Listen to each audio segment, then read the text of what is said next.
Šodien pagatavosim gardumus svētku laikam, un šoreiz tas būs cake pops baltās šokolādes glazūrā no piparkūku cepumiem. Ņemsim 150 gramus piparkūku cepumus ar šokolādes glazūru.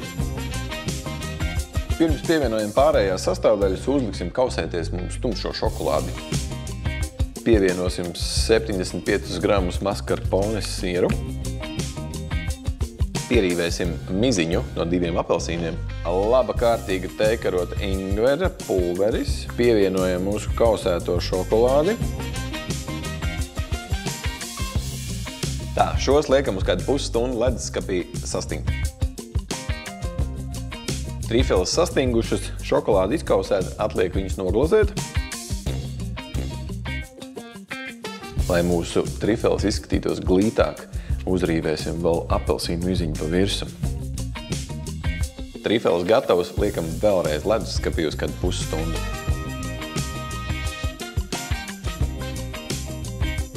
Trīfeles gatavas, ja vēlaties pagatavot cake popu, tad pirms glazēšanas ieliekam kociņu.